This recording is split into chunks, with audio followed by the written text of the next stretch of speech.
हरे कृष्णा। गुरुवार का दिन गुरु की उपासना का होता है। गुरु वही जो अंधकार से प्रकाश की ओर ले जाए। जीवन में सफलता, शांति और सुख उसी को प्राप्त होता है जो अपने गुरु और ईश्वर की आज्ञा का पालन करता है। सच्चा भक्त वही है जो हर परिस्थिति में ईश्वर पर विश्वास रखे और सत्य के मार्ग पर चले।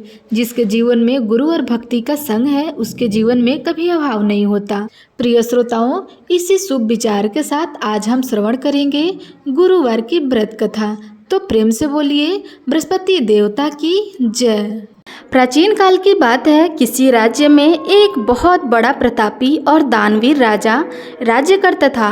वह प्रत्येक गुरुवार को व्रत रखता और भूखे और गरीबों को दान देकर पुण्य प्राप्त करता।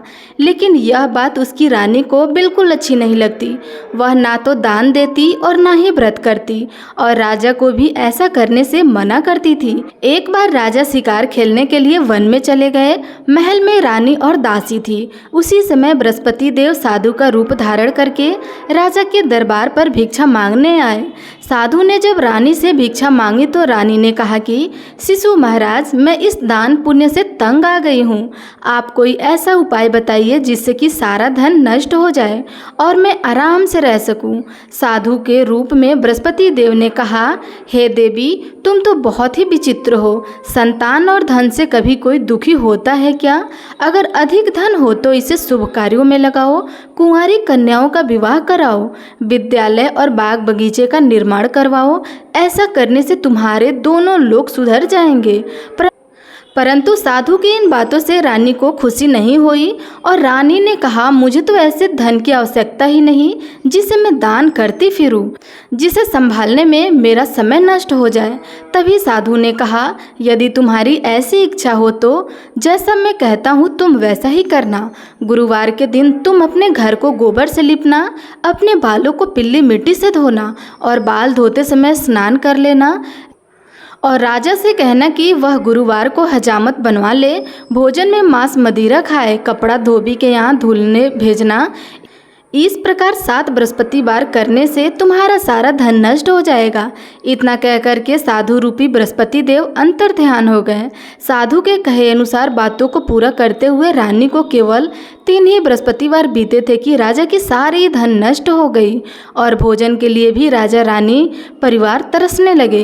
तब राजा ने एक दिन रानी से कहा, हे रानी, तुम यहीं पर रहो, मैं दूसरे देश को जाता हूँ क्योंकि यहाँ पर सब लोग मुझे जानते हैं, इसलिए मैं कोई छोटा मोटा काम नहीं कर सकता।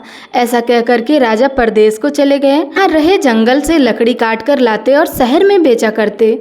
इस तरह वह अपना जीवन बिताने लगे। इधर राजा के परदेश जाते ही रानी और दासी दुखी रहने लगे। एक बार जब रानी और दासी को 7 दिन तक बिना भोजन के रहना पड़ा तो रानी ने अपनी दासी से कहा, हे दासी, पास के नगर में मेरी बहन रहती है, वह बहुत धनवान है, तुम उसके पास जाओ और कुछ लेकर आओ ताकि थोड़ा बहुत गुजारा बसर हो जाए। दासी रानी के बहन के पास चली गई। उस दिन गुरुवार का दिन था और रानी की बहन उस समय बृहस्पति देव की कथा सुन रही थी। दासी ने रानी की बहन को अपनी रानी का संदेश दिया, लेकिन रानी की बड़ी बहन ने उसे कोई उत्तर नहीं दिया। जब दासी को रानी की बहन से कोई उत्तर नहीं मिला तो वह बहुत दुखी हुई और उसे बहुत क्रोध भी आया। वापस आकर रानी को सारी बातें बताई। यह सुनकर रानी ने अपने भाग्य को बहुत कोसा, लेकिन उधर रानी की बहन ने सोचा कि मेरी बहन की दासी आई हुई थी परंतु मैंने उसे कुछ नहीं बोला और यह जानकर वह बहुत दुखी हुई। रानी की बहन ने कथा सुनी और पूजन समाप्त करके वह अपनी बहन के घर आई और उससे कहा, बहन, मैं बृहस्पतिवार का व्रत कर रही थी, तुम्हारी दासी मेरे घर आई थी परंतु जब तक कथा समाप्त नहीं होती है तब तक उठा नहीं जाता है और ना ही बोला जाता है। अब तुम बताओ दासी यह क्यों आई थी? रानी ने कहा, बहन, मैं तुमसे क्या छुपाऊं, हमारे घर में खाने को अनाज तक नहीं है। ऐसा कहते कहते रानी की आंखें भर आई। उसने दासी समेत पिछले 7 दिनों तक भूखे रहने की अपनी बात बताई।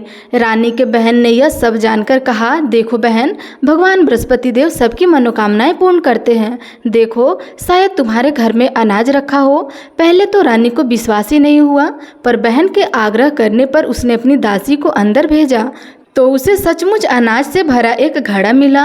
यह देखकर दासी को बड़ी हैरानी हुई। दासी ने रानी से कहा, हे रानी, जब हम भोजन नहीं करते हैं तो व्रत ही तो करते हैं ना, इसलिए क्यों न इनसे व्रत और कथा की विधि पूछ ली जाए ताकि हम भी व्रत कर सके। तब रानी ने अपनी बहन से बृहस्पतिवार के व्रत कथा के बारे में पूछा। रानी के बहन ने बताया कि बृहस्पतिवार के व्रत में चने की दाल और मुनक्का से भगवान विष्णु का केले की जड़ में पूजन करे और दीपक जलाएं, व्रत कथा सुने और पीला भोजन भी ग्रहण करें। इससे बृहस्पति देव प्रसन्न हो जाते हैं। उन्हें व्रत और पूजन की विधि बताकर रानी की बहन अपने घर लौट आई। 7 दिन के बाद जब गुरुवार आया तो रानी और दासी ने व्रत रखा। गुड़साल में जाकर चना और गुड़ भी लेकर आई। फिर उससे केले की जड़ और विष्णु जी का पूजन किया। अब पीला भोजन कहाँ से आए, इस बात को लेकर दोनों बहुत दुखी थी, लेकिन उन्होंने व्रत रखा था, इसलिए बृहस्पति देव उनसे प्रसन्न थे। इसलिए वह एक साधारण व्यक्ति का रूप धारण करके 2 थालों में सुंदर पीला भोजन दासी को दे गए। भोजन पाकर दासी बहुत प्रसन्न हुई और फिर रानी के साथ मिलकर उसने पीला भोजन ग्रहण किया। इसके बाद वे सभी गुरुवार का व्रत और पूजन करने लगी। बृहस्पति भगवान की कृपा से उनके पास फिर से धन संपत्ति आ गई, परंतु रानी फिर से पहले की तरह आलस्य करने लगी। तब दासी ने कहा, देखो रानी, तुम पहले भी इस प्रकार आलस्य किया करती थी। तुम्हें धन रखने में कष्ट होता था, इस कारण सभी धन नष्ट हो गया, और अब जब भगवान बृहस्पति देव की कृपा से हमें धन फिर से मिला है तो तुम फिर से आलस्य क्यों कर रही हो।